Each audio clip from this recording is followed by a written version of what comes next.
what's up, guys? I hope you spent some time in prayer today. You spent some time with God. You went to the gym, got your cardio, got your workout, planned your food, and got your first wins of the day. Yeah. What's up, guys? Welcome to another episode of Wrong to Strong Shenanigans. Motivational, fitness, life, street life, everything. Everything. We talk about everything here. Man, so I've been watching that new Griselda show on Netflix. Griselda Blanco, you know, she was a big Colombian coke dealer.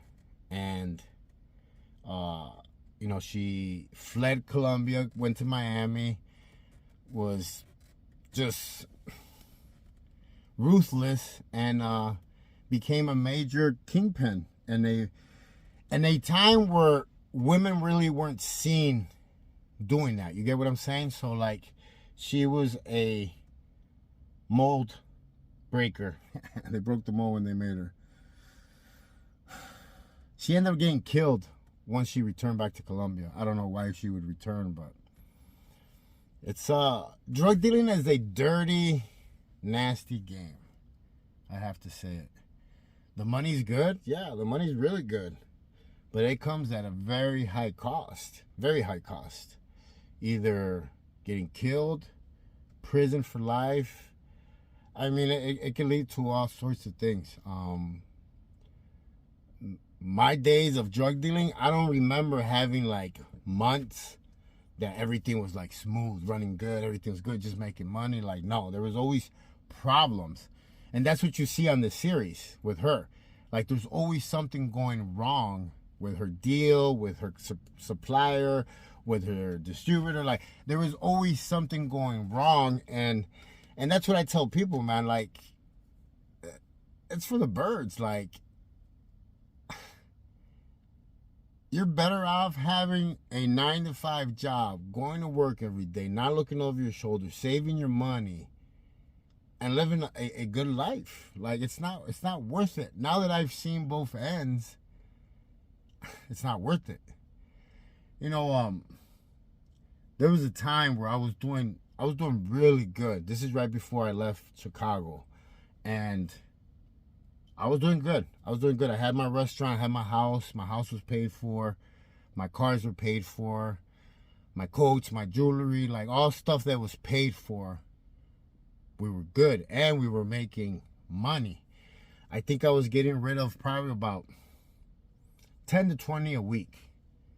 And it's a pretty good profit. You're making anywhere from 30 to 20 G's. And I had a runner. And my runner got paid $500 off each one. The runner was one of my best friends that I grew up with. Well, one night, we got some really nice fish scale stuff in. Those big, fluffy ones. I don't know if you guys remember them. They weren't compressed or nothing. They were just fluffy, like pillows. And I gave them to him. It was 20 of them. I gave them to him because the next day in the morning, I was going to give them to my boss. I had a lady boss that I was working with at the time, and she was going to get rid of them for me. They were already spoken for. Well, after he took them home, he never returned my call. I looked for him. And, you know, I was in denial for so long. I thought something happened to him. He got arrested. Just something. But after I searched for him and, you know, I hired a private investigator, everything, like, he robbed me. He sold a couple of them. This is what I found out. He sold a couple of them and he moved to Florida. So, you know, I was stressed the hell out because 20 of those is a lot of money. It's you know, it's a lot of money. It's pretty much $500,000, you know, and I owed it now because they had gave it to me in my hand. So now I was responsible for it, no matter what. I was so stressed out. 1 week passed, 2 weeks passed, 3 passed, Now the people that they're asking for their money, where's their money? They wanted their money. They even came to my house one day in 2 trucks, 4 guys, each truck. Rang the doorbell. Only one came up to my door. The others sat by the truck. You know, it was a scare tactic. And I tried to offer my house. I told them I'll give you my deed to my house and we'll call it even. It was my way of, you know, getting out of it and then getting another shipment, from it. But they didn't want that. They didn't want my house. They didn't want my cars. They didn't want my jewelry. They wanted their money. I started getting so stressed out to the point where half of my head was bald. All the front part, all the way back here was bald. I had no hair there no more. That's how stressed out I was. And it really pushed me more into my drug addiction. I started using more drugs. I tried to numb the pain with alcohol and drugs, and it just made it worse. So, was it worth it? No. He ended up robbing me. I had to do what I had to do to pay that money back, and it turned into a big problem, a big thing. It could have cost me my life. It could have cost me my family's life. It could have been really bad, and that's what people and these kids don't see in these rap videos and all these movies that glamorize that lifestyle. It comes with a very high price, and I don't even think that people understand how much of a high price that is, because you're constantly living on flight and fight mode. You're constantly in fear. I don't care what anybody says, how tough you are or whatever.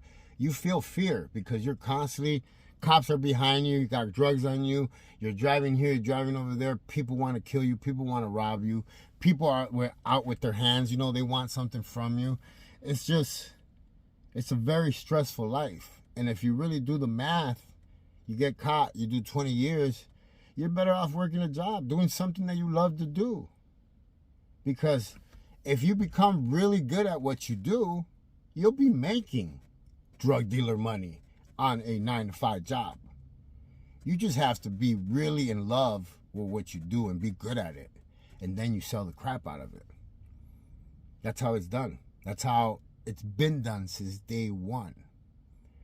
This is why, like, the program that I created that now, you know, DOC, Department of Corrections here in Arizona, is going to start using, it's not a get rich program. It's a get ready to be rich program, because it's about healing.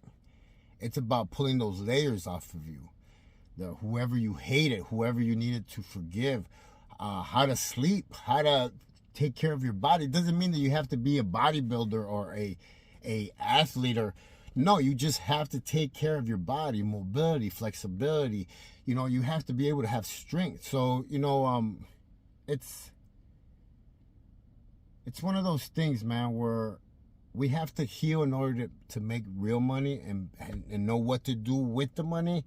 Because if we have money and we're hurt, we're just numbing those echoes a little bit more. They're still there. They're never going to go away. It's better to take care of it and then prosper.